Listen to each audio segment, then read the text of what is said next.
ہم جتنا قریب آئیں گے ہم اتنا ہی زیادہ گناہ کے نشانات کو دریافت کریں گے جنہیں ہم دور سے نہیں دیکھ سکتے تھے۔ آپ کو ایک لکیر کھینچنی ہوگی۔ ایسے اوقات ہوتے ہیں جب ہم اتنی محبت کرتے ہیں کہ مرنا چاہتے ہیں، لیکن جب ہمیں نظم و ضبط کی ضرورت ہوتی ہے تو نظم و ضبط کے لیے ایک لکیر ہونی چاہیے۔ ابدی اور غیر متغیر کلام خدا، خدا کے ساتھ چلنا۔ بائبل جو وقت سے ماورا ہے، خدا کے ساتھ چلنا۔ حصہ 25، فاصلہ برقرار رکھنا۔ جب ہم مرد خدا کی حیثیت سے بلائے جاتے ہیں اور اپنے آپ کو خدا کی بادشاہی کے لیے وقف کرتے ہیں تو ہم بہت سے ایسے لوگوں سے ملتے ہیں جنہیں مرد خدا کی حیثیت سے بلایا گیا ہے، اور ہم مل کر خدا کی بادشاہی کے لیے سخت محنت کا بوجھ اٹھائیں گے۔ ایک ساتھ رہنا بہت اچھا ہے، ایک سے دو بہتر ہیں، کیونکہ ان کی محنت سے ان کو بڑا فائدہ ہوتا ہے، کیونکہ اگر وہ گرے تو ایک اپنے ساتھی کو اٹھا لے گا، لیکن اس پر افسوس جو اکیلا ہے جب وہ گرتا ہے، کیونکہ کوئی دوسرا نہیں جو اسے اٹھا کھڑا کرے۔ پھر اگر دو اکٹھے لیٹے تو گرم ہوتے ہیں، پر اکیلا کیوں کر گرم ہو سکتا ہے، اور اگر کوئی ایک پر غالب ہو تو دو اس کا سامنا کر سکتے ہیں، اور تہری ڈوری جلد نہیں ٹوٹتی۔ یہ واضح ہے، مل کر ہم ایک دوسرے کی کمزوریوں کی تکمیل کر سکتے اور قوت فراہم کر سکتے ہیں۔ تاہم اکثر خدمت کے میدان میں ہمیں معلوم ہوتا ہے کہ ایسا نہیں ہے۔ ایک ایسے رشتے میں جہاں ہم تھوڑی دیر کے لیے اکٹھے ہوتے ہیں اور اپنے آپ کو خدا کی بادشاہی کے لیے وقف کر دیتے ہیں، بعض اوقات ہم پشت پھیر اتحاد کی بجائے علیحدگی کی صورت میں کھڑے ہو جاتے ہیں۔ یقیناً ہم خدا کی کامل مرضی اور منصوبے میں ایک دوسرے کو سونپے گئے کردار کو پورا کر سکتے ہیں، لیکن اگر یہ اتحاد ہماری بار بار کی حماقت سے ٹوٹتا رہا تو اس کی وجہ کا جائزہ لینا ضروری ہے۔ اس معائنہ کے مندرجات میں سے ایک فاصلہ برقرار رکھنا ہے۔ توقع نہ کریں تاکہ آپ مایوس نہ ہوں۔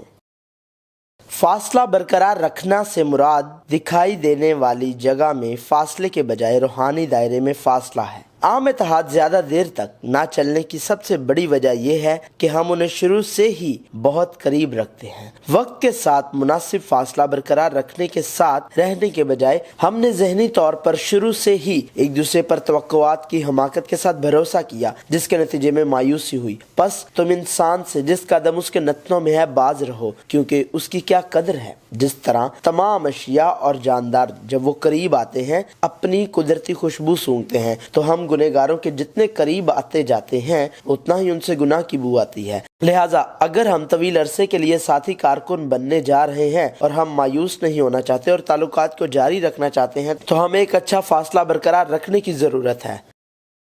انہیں لمبی تلوار یا چھوٹا خنجر استعمال نہ کرنے دیں۔ اگر رشتہ بہت قریب ہے تو ہمیں گناہ کے خنجر سے تکلیف پہنچ سکتی ہے جو کہ دوسرے شخص کے پاس ہے، اور بالآخر مایوسی سے بالا تر دھوکہ اور تقسیم کا باعث بن سکتا ہے۔ نیز یہاں تک کہ اگر رشتہ دار بہت دور ہے تو بھی ہم دوسرے شخص کے پاس گناہ کی لمبی تلوار سے زخمی ہو سکتے ہیں اور اتحاد ٹوٹ سکتا ہے۔ اپنا فاصلہ برقرار رکھنا ضروری ہے۔ عوامی اور نجی جگہوں میں فرق ہونا چاہیے۔ جس طرح ایک ٹرین کی دو پٹڑیاں مناسب فاصلہ پر رکھی جائیں تو ٹرین لمبا فاصلہ طے کر سکتی ہے۔ لہٰذا اگر ہم چاہتے ہیں کہ اتحاد طویل عرصے تک رہے تو ہمیں اس فاصلہ کو برقرار رکھنا پڑے گا۔ قریب ہونا اور دور ہونے کو دہرانا حماقت ہے۔ ہمیں شروع سے اس فاصلے کو اچھی طرح قائم رکھنے کی ضرورت ہے۔ کھلنے پر بند کریں، بند ہونے پر کھولیں۔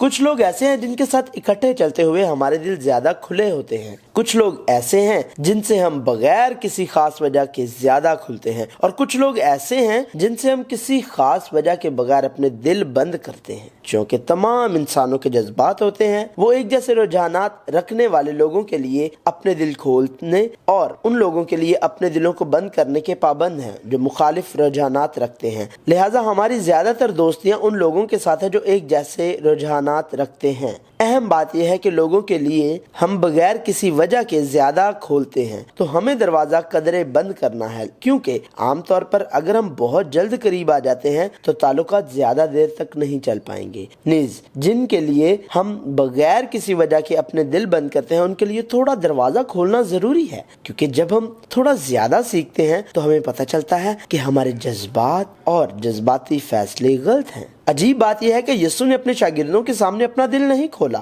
بلکہ مضبوط رہا۔ جب یسوع نے پطرس کے ایمان کا اعتراف سنا تو اس نے کسی اور چیز سے زیادہ اس کی تعریف کی، لیکن اس کے فوراً بعد وہ پطرس سے جو صلیب پر یسوع کے کام کے مخالف تھا بالکل مختلف انداز میں ثابت قدم تھا۔ یسوع نے جواب میں اس سے کہا، مبارک ہے تو شمعون بریونا، کیونکہ یہ بات گوشت اور خون نے نہیں بلکہ میرے باپ نے جو آسمان پر ہے تجھ پر ظاہر کی ہے۔ یسوع نے پھر کر پطرس سے کہا، اے شیطان میرے سامنے سے دور ہو، تو میرے لیے ٹھوکر کا باعث ہے، کیونکہ تو خدا کی باتوں کا نہیں بلکہ آدمی کی باتوں کا خیال رکھتا ہے۔ ہنسی وقت اور پیسہ بچائیں۔ اگر ہم اپنا فاصلہ برقرار رکھنا اور اچھی شراکت داری اور اتحاد رکھنا چاہتے ہیں تو ہمیں بچانا ہوگا۔ سب سے پہلے ہمیں ہنسی کو بچانے کی ضرورت ہے۔ ہنسی اور مسکراہٹیں چند ایسے آلات ہیں جو لوگوں کے دلوں پر قبضہ کرتے ہیں۔ جب لوگ ایک دوسرے کے قریب آئیں تو ہنسی اور مسکراہٹ سے بہتر کوئی چیز نہیں۔ تاہم فاصلہ برقرار رکھنے کو بچانا بھی ضروری ہے۔ جس طرح تمام مواد کو صرف اس لیے استعمال کرنا دانشمند نہیں کہ ہمارے پاس ہے، اور اگر ہم اسے محض اس لیے نہ چھوڑیں کہ ہم ہنس سکیں تو پھر وہ ہنسی اور مسکراہٹ بعد میں ناراضگی کی شکل اختیار کر سکتی ہے۔ یہ وقت کا فاصلہ رکھنے کے بارے میں ہے اور ہمیں وقت بچانا ہے۔ اگر ہم شروع سے ہی پورا وقت ساتھ گزارتے ہیں جیسا کہ پہلے ذکر کیا گیا ہے تو توقعات اور غلط فہمیاں بھی بڑھ سکتی ہیں۔ پہلی بار ایک ساتھ رہنے میں ناکامی مایوسی اور غلط فہمی کا باعث بن سکتی ہے۔ یسوع کی طرح کسی نے بھی اپنے شاگردوں کے لیے اپنی ہنسی کو نہیں چھوڑا۔ ہمیں مواد کو بچانے کی بھی ضرورت ہے۔ یہ ایک ہی چیز ہے۔ اگر ہنسی، وقت، مواد اور بہت زیادہ دلچسپی کے آلات شروع سے ہی ایک نئی چمکدار چیز کی طرح استعمال ہوتے ہیں تو بعد میں ہم یہ نہیں کہہ سکتے کہ مزید نہیں۔ برقرار رکھنے کا مطلب تسلسل ہے۔ یہ اوپر اور نیچے نہیں اور نہ ہی ایسے اور ویسے بلکہ مسلسل ہے۔ اگر یہ ایک لمحے کے لیے بھی چمکدار نہ ہو، یہ ایک گہری خوشبو کو گلے لگانا ہے جسے دور سے سونگھا جا سکتا ہے، یہاں تک کہ یہ ایسا پھل جو کثیر اور زیادہ لذیذ ہوتا ہے نہیں دیتا، چاہے وہ نامعلوم ہو اور نہ ہی ظاہر ہو۔ پھر بھی ہمیں اسی جگہ پر مستقل سایہ بننے کی ضرورت ہے۔ اسے ایک موسم میں غائب ہونے کے بجائے تمام موسموں کے لیے ایک ہی جگہ پر رہنے کے لیے ہمیں اسے بچانے کی ضرورت ہے۔ یہ کنجوس ہونے کے بارے میں نہیں ہے، یہ اعتدال پسند ہونے کے بارے میں ہے۔ لکیر کھینچیں۔ ہم آہنگی اور اتحاد کے طویل عرصے میں ایک ساتھ چلنے کے لیے ہمیں ایک اچھا فاصلہ برقرار رکھنے کی ضرورت ہے۔ ایک بار پھر ہم جس فاصلے کو بیان کرتے رہتے ہیں وہ جسمانی خلا کا تصور نہیں ہے، یہ روحانی ہے اور کسی کے دل کا فاصلہ بانٹنا ہے، اور اس فاصلے کو برقرار رکھنے کے لیے ہمیں ایک لکیر کھینچنی ہوگی۔ لہٰذا اگر ہم ایک خاندان کے رکن نہیں ہیں تو ہمیں ایک ہی بستر کا استعمال نہیں کرنا چاہیے، چاہے ہم ایک ہی کمرے میں سوتے ہوں۔ یہاں تک کہ اگر ہم ایک ساتھ کھاتے ہیں تو ہم ایک ہی میز پر کھا سکتے ہیں، لیکن ایک ہی پیالے کا استعمال نہ کریں۔ ایک بار پھر یہ جسمانی معنی کے بجائے ذہن کا معاملہ ہے۔ نیز یہاں تک کہ ایک شادی شدہ جوڑا، والدین اور بچہ سب محض ہمارے پڑوسی ہیں۔ وہ ایسے نہیں ہیں جن پر ہم بھروسہ کر سکیں اور مزید کی توقع کر سکیں۔ ہمیں ایک واضح لکیر کھینچنی چاہیے جس میں خدا اور میرے سوا سب سے محبت کی جائے، لیکن انحصار نہیں۔ کسی پر بہت زیادہ انحصار کرنا غلطی ہے، لیکن کسی کا ہم پر بہت زیادہ انحصار کرنا بھی غلطی ہے۔ ہمیں واضح طور پر یاد رکھنا چاہیے، اپنے دلوں سے محبت کریں۔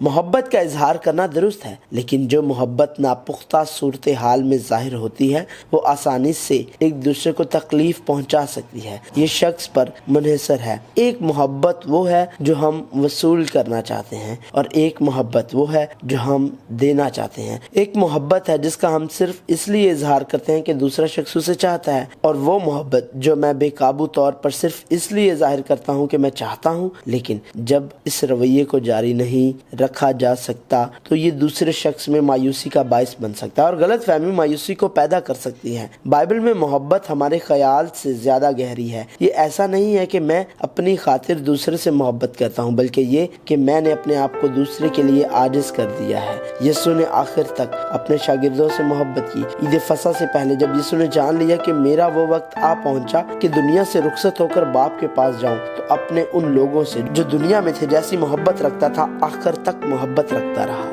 تاہم ہم بائبل کی محبت کو جذبات کے دائرے کے طور پر سمجھ سکتے ہیں، لیکن بائبل کی محبت مرضی کا دائرہ ہے۔ اس سے پہلے کہ خدا نے آسمانوں اور زمین کو پیدا کیا، اس نے ہم سے محبت کرنے کا حکم دیا۔ اس نے ہمیں چنا اور دنیا کی تخلیق سے پیشتر ہم سے پیار کیا۔ خدا اپنی محبت کی خوبی ہم پر یوں ظاہر کرتا ہے کہ جب ہم گنہگار ہی تھے تو مسیح ہماری خاطر ہوا۔ اس طرح خدا کی محبت حیرت انگیز ہے، لیکن خدا کی محبت نہ تو ہماری بے عقلی کا اور نہ ہی خواہشات کے غیر محدود جوابات کا باعث بنی۔ خدا کی محبت ابدی محبت ہے جو خدا کے لوگوں کو تباہ کر سکتی ہے، لیکن آخرکار یسوع مسیح کے ذریعے انہیں واپس زندگی کی طرف لاتی ہے۔